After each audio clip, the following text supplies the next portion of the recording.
Salut les gens. Donc aujourd'hui nous sommes à Montalieu, nous sommes à une des manches du championnat européen de trial. C'est tout à fait génial, il y a des gros camions, ça fait du bruit, ça pollue, c'est génial. Il y a des écolos bobos véganes qui vont faire des malaises dans mes commentaires, mais ça va être très très bien. Donc aujourd'hui je suis accrédité presse avec ce chasuble très moche, on est d'accord. Mais ça me donne un avantage considérable, j'ai le droit d'aller me balader sur les terrains, au milieu des camions, pendant les épreuves. Donc ça c'est une tuerie, je peux vous faire des superbes images. J'ai même la possibilité de poser des GoPros sur les camions. Donc cette vidéo va être tout à fait géniale. Donc je vous laisse découvrir ça et à tout à l'heure.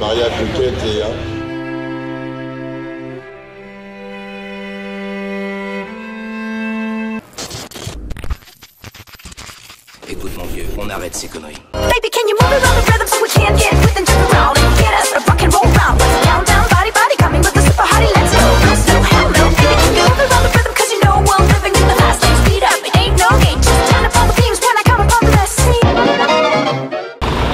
Donc comme vous le voyez derrière moi, je vois un petit man 8x8 qui va s'élancer. Ce man, son équipage a une particularité, ils ont gagné 8 fois le championnat d'Europe.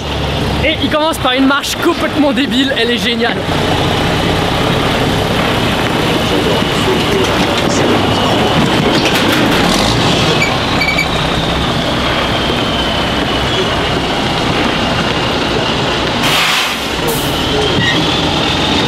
Tous les terrains sont comme ça, c'est complètement débile, j'adore, c'est génial. C'est ultra impressionnant, je vous recommande vraiment de venir voir si vous avez la possibilité. Vous le voyez derrière moi, il y a le 8x8 qui est en train de labourer. Il y a une particularité qui est plutôt amusante, c'est qu'en fait tous les véhicules, peu importe la catégorie, 2 essieux, 3 essieux, 4 essieux, prototypes, ont le même parcours et même largeur de porte. Pourtant les véhicules ne sont pas du tout identiques. Et par exemple là nous avons le 8x8 qui ouvre ce terrain. Il est en train de nous labourer le terrain, tous les obstacles sont en train d'être littéralement détruits. Parce qu'il y a des endroits où il y a des petites fosses comme là, où lui il y passe dessus comme un rien et il te laboure ça. C'est énormissime à voir.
Donc Tube Champion d'Europe vient de sortir. Je suis pas un grand expert en trial, mais je pense qu'il a fait pas mal de boulettes. Il a labouré tout le champ, il a pété ses arceaux, il a pété pas mal de piquets. Je pense que ça s'annonce plutôt mal pour lui cette étape. Donc le principe de base du trial en camion est très simple. Déjà il y a plusieurs catégories. Donc 2 essieux, donc 4x4, 3 essieux 6x6, 4 essieux 8x8. Et ensuite il y a les protos, où il y a des trucs de fou furieux dans genre celui-là qui est en 4x4 V8 essence, tout essieu directionnel, une grosse bête. De toute façon je vous mets les photos, le truc il est dans une montée, les autres ils font marche arrière pour prendre de l'élan, lui il accélère et il monte même s'il est tanké sur un rocher en plein milieu. Une tuerie. Perso ma catégorie préférée c'est la catégorie proto. Parce que c'est des véhicules complètement starbés, complètement ouf, qui font des trucs incroyables, qui ont des puissances énormes. Ensuite, je trouve que la 4x4 est vraiment très intéressante aussi parce que ce sont des véhicules beaucoup plus courts et du coup ils ont beaucoup plus de difficultés que les 6x6, les 8x8. Parce que les 6x8, 8x8, ils ont tendance à arriver sur les obstacles en mode comme s'il n'y avait rien, à cause de leur longueur, de leur puissance, tout ça. Bon, par contre, eux, ils ont beaucoup plus de difficultés à passer les portes, à manœuvrer ce genre de trucs parce qu'ils sont beaucoup plus longs. La 4x4, elle est vraiment intéressante, je trouve. Et les règles sont très simples. Donc il y a des portes constituées avec deux piquets, un piquet normal, un piquet blanc. Le piquet blanc doit être du côté conducteur dans le sens de la marche normale, ou s'il décide de prendre la porte en marche arrière, ce qui est possible, du côté passager du coup. S'il touche un poteau, c'est 8 points de pénalité, s'ils en cassent un, 40. S'il ne passe pas une porte, c'est 100 points. S'il touche la clôture de limitation, ou parfois il y a des petits îlots où ils n'ont pas le droit de toucher à l'intérieur, c'est éliminatoire. Ensuite ils ont le droit également à 6 manœuvres entre chaque porte, donc 3 marches arrière, 3 marches avant. En soi les règles sont relativement simples. Bon après il y a 2-3 petites subtilités, ils n'ont pas le droit de sortir du véhicule, ils n'ont pas le droit de décrocher leur ceinture, leur casque et tout ça. Ils n'ont pas le droit à l'aide extérieure, ça c'est tous des trucs éliminatoires ou des grosses pénalités, mais ça c'est des règles un peu plus poussées. Et par exemple l'accident de tout à l'heure où le coupe-circuit a été enclenché par la terre, ça a été éliminatoire, mais il y a une grande discussion entre les juges parce que c'était jamais arrivé en 20 ans. Bon, on fait une petite heure d'enfer. En plus au niveau du sol on voit pas grand chose, du coup on va aller faire un petit tour en nacelle. 12 seconds later. Bon bah petit tour en nacelle, on est bien là. Hop, juste au-dessus du terrain. J'ai vu le Max Van Croft, il a la classe, il a sa propre grue pour filmer. Il est content. Il a fait ça de lac de nerfs, il est content. Donc là on est à la portée max de la nacelle, on est à 32 mètres, on a une vue qui est pas dégueu. Donc là-bas on a le Rhône, le petit village des exposants, la buvette, tout ça. Là-bas il y a tous les terrains plutôt stylés, dont celui où j'ai fait les images avec la GoPro. Là nous sommes au-dessus du terrain 1 et 2. On est super haut mais évidemment il n'y a personne, ce qui est plutôt dommage. Et après, ah oui, et également là-bas il y a la montée infernale. 2 hours later. Donc voilà les gens, moi et ma grande gueule avons encore frappé. Nous allons faire un petit tour en hélicoptère. Donc, il est pas là et je ne le vois pas dans le ciel, je sais pas où il est. Donc pendant la manifestation de camions il faisait des baptêmes d'hélicoptères. Donc j'ai essayé de discuter un petit peu pour faire un vol. Donc on va pas tarder à le faire, ça va être tout à fait génial. Malheureusement ils n'ont pas de quoi enregistrer le son sur un bon casque style pilote d'hélicoptère, tout ça. Donc je ne pense pas que je vais vous parler pendant ce vol, parce que sinon je me serais fait une intro putain de badass en mode reporter et tout, ça aurait été une tuerie. Voilà, donc on se retrouve juste après.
Ça fait bien 5 minutes qu'on s'est reposé. Bon, parce que j'ai dû leur donner leur rush, comme ça ils pouvaient faire un petit peu de promotionnel. C'était donnant, un vol d'hélico gratuit, des images gratos. Voilà, c'était super méga cool. C'est vraiment dommage que je n'ai pas pu enregistrer le son et vous faire l'intro dedans ou un truc du genre, ça aurait été tellement badass en vrai. Voilà les gens, nous sommes dans le camping des écuries, donc il y a des putains de camions partout, bah, c'est ceux qu'on a vu tourner toute la journée. Tiens, d'ailleurs il y a celui de octuple champion d'Europe. Donc ouais, le camping est plutôt étendu, je crois qu'il y a 3 ou 4 zones, il y a masse de monde, ils ont des putains de camions, aussi bien de trial que pour les transporter, que pour y habiter. Matez-moi cette putain de péniche, ça c'est du camping-car, c'est pas mon petit Praga hein. Mais ouais, aujourd'hui ça a été une journée fucking épique avec le trial, l'hélicoptère, tout ça. J'espère vraiment que ça vous aura plu cette première journée. Et on remet ça demain. Bon, sauf l'hélicoptère, hein, parce que je vais pas faire des tours en hélicoptère tous les jours non plus. Hein. Il y a un truc qui est fucking génial dans les trials, c'est que le moins de véhicules qui passent, tu lui fais des pouces, il prend un stop. Donc là, petit covoiturage d'un buggy avec un Allemand fort sympathique, c'est super cool.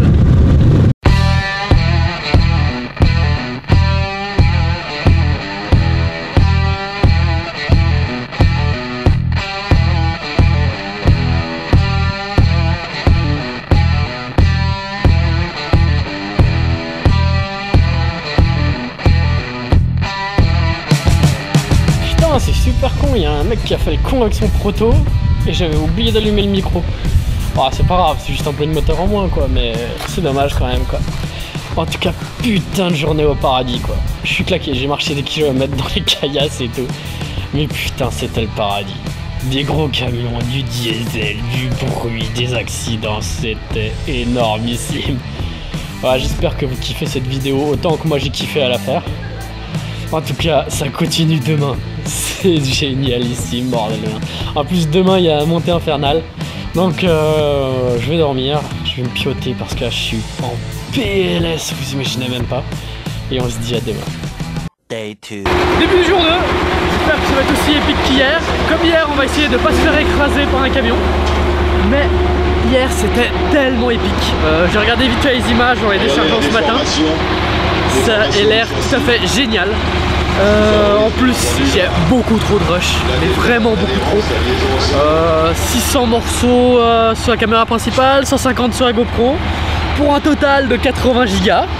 Oui, pour le jour 1, je suis totalement dans la merde pour le montage. Mais dans tous les cas, il y a des images putain de épiques.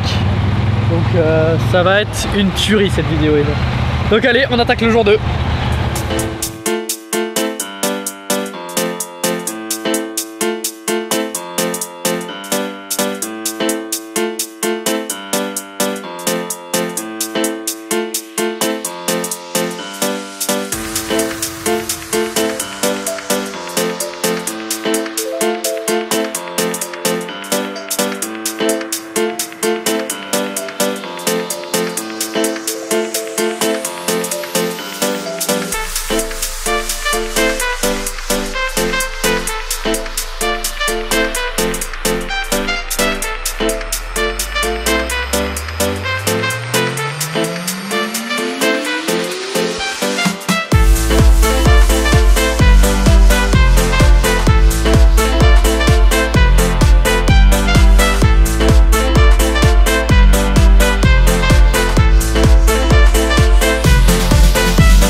recommande vivement cet événement. L'organisation est tout simplement exceptionnelle.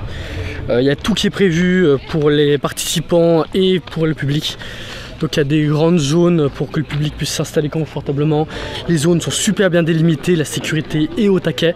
Du coup ne craignez pas du tout pour votre sécurité, comme dans certains rallyes où les gens se mettent au bord de la route et risquent de se faire shooter. Là la sécurité est vraiment très poussée.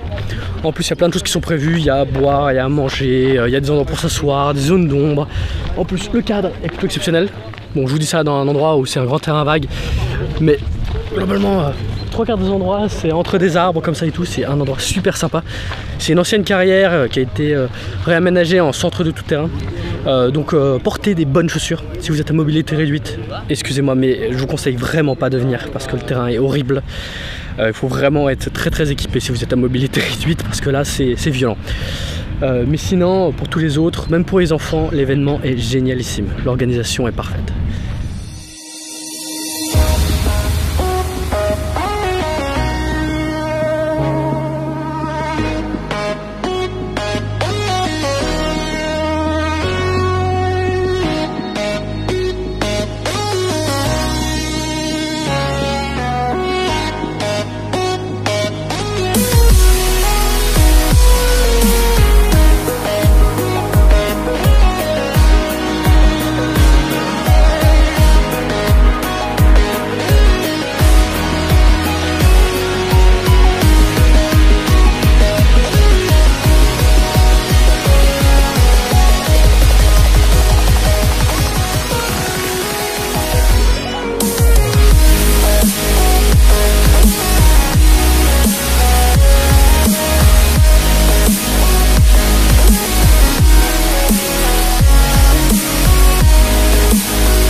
Les images que vous venez de voir, c'était la team des pirates, des rock crawlers. Ils ont fait une dépôt ultra impressionnante dans l'escalator. C'est une grosse montée qui a été aménagée spécialement pour eux. C'est un truc de fou furieux. Donc là on fait un petit tour dans le village des exposants. Bon, c'est principalement des exposants de poids lourds, de matériel poids lourd, matériel de tout terrain, des choses comme ça. Avec la buvette, le restaurant par là-bas. Bon, c'est plus destiné aux professionnels et vraiment aux gens qui font du tout terrain. Après il y a quand même 2-3 bricoles à côté. Dans le genre voyage en camion, des petits saucissons de la région, de l'artisanat en bois, 2-3 bricoles pour monsieur et madame tout le monde. Mais c'est vraiment plus orienté professionnel et tout terrain. Ah oui, et petite info, si vous aimez la tranquillité, venez le samedi, en général c'est un peu plus tranquille que le dimanche. Et surtout prévoyez de quoi vous hydrater, de quoi vous protéger du soleil. Parce que ces 2 jours ça a été un putain de cagnard. L'année passée c'était pareil, je pense qu'à peu près chaque année ils ont cette chance que ce soit un cagnard. Et si au contraire il pleut, prévoyez des bottes, parce que ça va devenir l'enfer sur terre en fait. Il reste une dernière chose que j'ai oublié de vous parler. Ce sont les différentes personnes qu'il y a sur les pistes. Déjà toutes les gens en blanc comme moi, bon, ce sont des journalistes en général, on est entre 1 et 4. Quand on est plus nombreux, on commence à nous envoyer vers d'autres zones, parce que sinon c'est vraiment le bordel. Ensuite, toutes les vestes rouges avec écrit sécurité, ce sont des gens qui font la sécurité sur la bordure de la zone, qui empêchent les spectateurs et tous les abrutis de rentrer sur les zones. Oui, parce qu'il y a des gens, ils voient des camions de plusieurs tonnes, une rubalise, ils décident de la passer. Oui, ils sont complètement cons, un petit peu comme la famille qui a failli se faire bouffer par des guépards. Voilà. Ensuite, il y a les gens en noir, ce sont les marshals, en fait ce sont les assistants du juge. Donc ils se mettent de chaque côté du camion, ils regardent s'ils touchent les portes, s'ils les cassent, s'il se passe quelque chose. Et enfin il y a quelqu'un en rouge, le juge, avec son calepin, et lui il note absolument tout. Donc ça peut être une marche arrière, une marche avant, un piquet touché, un piquet cassé, tout ce genre de choses. Donc lui il note absolument tout pour que le concurrent ne puisse pas protester si il pense qu'il y a une irrégularité.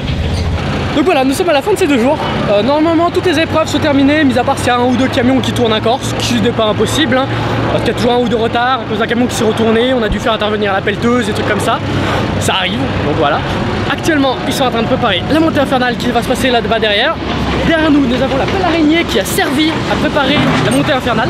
Et apparemment, il y aura une petite surprise, pas piquer des hannetons avec la pelle araignée. Apparemment, ils vont ouvrir une voie à l'improviste en plein milieu des 2 voies de montée infernale. Un truc un peu psyché pour faire le show, un truc cool. C'est pas du tout prévu, personne n'est au courant. Moi je suis au courant parce qu'en fait j'étais à côté de l'organisation et j'aurais demandé si je pouvais écouter. Mais apparemment c'est un petit truc plutôt sympa qu'ils vont faire. Donc je vais aller récupérer mes affaires et on va se diriger vers la montée infernale. Et je vais faire du stop. On verra bien si quelqu'un me prend pour la montée infernale. Ça pourrait faire des images de fou furieux, un truc de malade. Donc déjà la montée infernale c'est un truc complètement starbé où globalement ils montent une pente qui est à peu près comme ça, voilà. Et en général les petits ils galèrent énormément, du coup c'est là que c'est vraiment le plus intéressant. Il y en a forcément un, voire plusieurs qui va finir en tonneau, qui va se retrouver tout en bas de la pente. Ça va être tout à fait génial, c'est totalement le genre de connerie que j'adore. Et si j'arrive à me faire embarquer dans un véhicule, putain de merde, ça ce serait une tuerie mon gars. A few moments later. Comme vous pouvez le voir derrière moi, nous avons les 2 montées infernales. Et cette année il y a une petite particularité parce que la pelleteuse est en train de creuser un passage entre les 2. Et l'organisation voudrait que les prototypes passent d'une voie à l'autre et finissent en haut. Ça va être une dinguerie les gens. Et il y a énormément de gens pour assister à ça. C'est vraiment le putain d'événement du week-end. Ça fait pas partie de la compétition mais il y a vraiment tout le monde qui vient voir ça. Parce qu'aussi bien avec les 6.6 et les 8x8 c'est ultra impressionnant. Mais avec les rock crawlers et les 4x4 il y a vraiment un putain de challenge. Parce que c'est vraiment ultra dur pour les petits véhicules. Donc allez, on fait un petit tour sur la montée infernale. Donc là nous sommes dans la partie basse avec la pelleteuse qui est en train de creuser la fameuse rocher que je vous ai parlé. Là nous sommes sur une partie en terre, bon c'est la partie à peu près facile où ça va être littéralement labouré. Normalement il y a plusieurs escaliers de rochers qui sont sous la terre, donc ils vont être déterrés au fur et à mesure. Première marche, la première marche fait facilement 1,50 m. Je vais me mettre à côté, vous allez voir, il ne faut pas que trop que je me rapproche de la pelleteuse. Voilà, la première marche, une putain de dinguerie. Et la deuxième elle est légèrement plus haute. Je vais pas y aller comme il y a la pelleteuse pour des raisons de sécurité, mais ça va être une dinguerie cette histoire. Donc globalement la plupart des véhicules vont se mettre en première à peu près au milieu, ils vont accélérer tout doucement et ils vont monter de manière continue jusqu'à en haut. Et les rock crawlers normalement ils vont faire le show, ils vont se mettre tout au bout de la place, démarrer, accélérer comme des gros porcs et globalement en 1 seconde ils sont en haut.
C'est la fin de cette étape de l'Europa Truck Trial, la Montalieu. Ce fut un week-end incroyable. Moi, je vous recommande vraiment de venir si vous avez la possibilité. Bon, de mon côté, ça a été très éprouvant. Comme j'ai pas arrêté de gambader dans des cailloux, vous faire des images de fou. Donc moi, j'espère vraiment qu'elle va vous plaire cette vidéo. J'espère que vous allez me la partager, mais un truc de malade. J'espère que vous allez me péter le nombre de vues et de likes. En tout cas, moi, je remercie les organisateurs parce qu'ils ont fait un travail de fou furieux. Les pistes étaient incroyables, l'organisation était nickel. Je les remercie de m'avoir invité également, mais voilà, ce fut un putain de week-end. Bon, je radote un peu, mais c'est pas grave. Donc moi, j'espère vraiment que cette vidéo vous aura plu. Donc n'hésitez pas à la partager, à la commenter, à la liker, à vous abonner, à dire à vos amis de venir s'abonner. Je veux vraiment que vous me défonciez mes stats sur YouTube. Là, faut vraiment qu'elles partent vers le turfu. En tout cas, merci beaucoup d'avoir vu cette vidéo et à plus, ces gens. Ah oui. Mais ta gueule, toi. Est-ce qu'on va passer à la télé? Oui, mais ferme ta gueule. Non. Il faut... Attendez. Oh, ah, attends, restez. Allez, braquez où? Laissez le pari et on court derrière, on gueule après. Oui, juste, à l'origine, je voulais vous faire un petit mot pour vous faire de la pub sur le site. Et il y a une équipe qui a décidé de foutre le bordel derrière moi.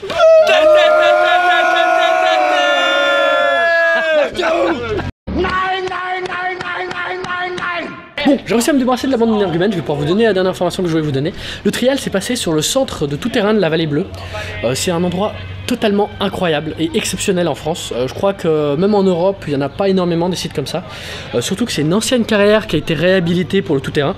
Donc ils ont fait en sorte qu'il y ait des arbres, des buissons et tout, donc le terrain est vraiment magnifique. Donc c'est un lieu où vous pouvez venir avec votre véhicule tout terrain, que ce soit un poids lourd, un 4x4, un buggy ou peu importe, et vous balader sur les plusieurs kilomètres de pistes qu'il y a. Donc il y a différents niveaux, différentes difficultés. Donc ça vous permet de vous améliorer ou juste de venir passer un bon moment, et voilà. Et ils dispensent également des formations professionnelles ou pour le loisir, pour apprendre à piloter des véhicules tout terrain. Donc voilà, c'était une petite information que je voulais vous donner parce que je l'estime utile. Moi je pense que si un jour j'ai les moyens, je vais venir me faire une petite formation comme ça avec le Praga. On va faire des petits tours là-bas, ça va être sympa. En tout cas voilà, merci beaucoup les gens et j'espère que cette vidéo vous aura plu.